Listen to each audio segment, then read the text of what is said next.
Well, just in preparation for the show and a couple other shows, I always like to curl up with my copy of Karl Marx Selected Writing.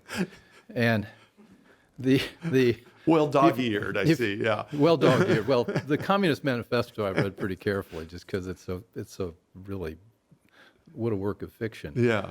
It turns out that Karl Marx had never been in a factory, No. had never met a laborer, had never really been involved in any kind of private enterprise. He was an intellectual, wrote the book sitting in the British Library. Yes.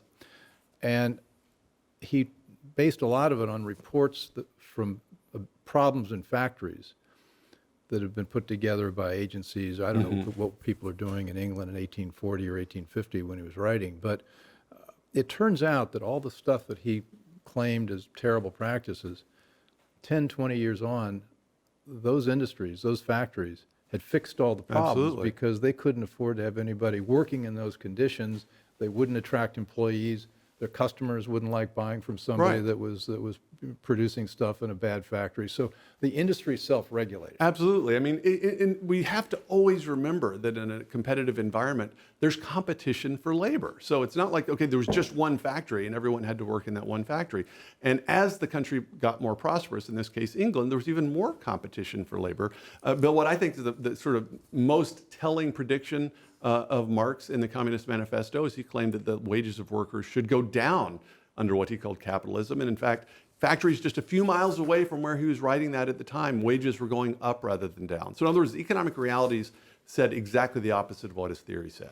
We've got a lot to cover, and we've got a short time to cover it, but I did want to cover something in a book that you wrote called The Human Advantage. And that really gets to this question. England got more prosperous, they paid higher wages in the factories, but then those higher wages caused businesses, even back then, to begin to automate. Right. Machines replaced people, horses were replaced by other things, but people generally were pushed out of those old jobs, and somehow they found new jobs. Right. Let's fast forward to now. There's a lot of issues about what's going to happen when computers take over the world, and there's going to be no jobs left for everybody else. That's the prediction, is that sometime in the next 20 years, about 50% of all jobs are going to get automated and disappeared by either robots or really advanced smart computers. This kind of argument, Bill, this basic claim has been made for hundreds of years. It's just that it has a kind of high-tech twist to it.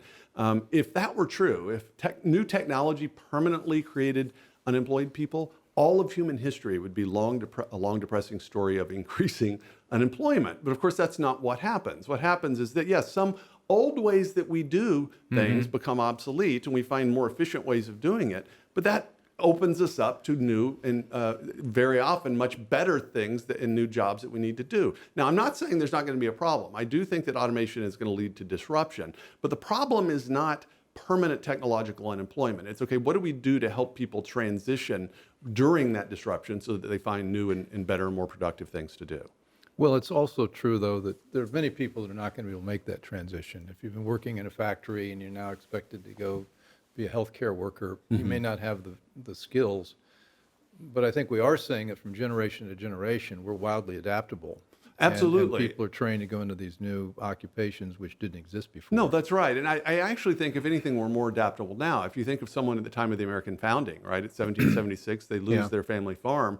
They probably had literally nothing that they could do as a live alternative. Most people in the United States actually do have alternatives. Now, it might be that if you're a long-haul trucker, you're not going to be a healthcare worker, but it might be and could be quite likely that with a little training, you could do a skilled trade job, for which there's millions of skilled trade jobs that remain unfilled because of simply lack of work. And so that's the kind of transition I would see. Everybody's not going to become a computer engineer, but we don't want everyone to become computer engineers. There's going to be all sorts of so-called white-collar and mental work. There's also going to be a lot of physical work left to do. Well, and also, I think it's true, we're graduating about twice as many kids as we need from college.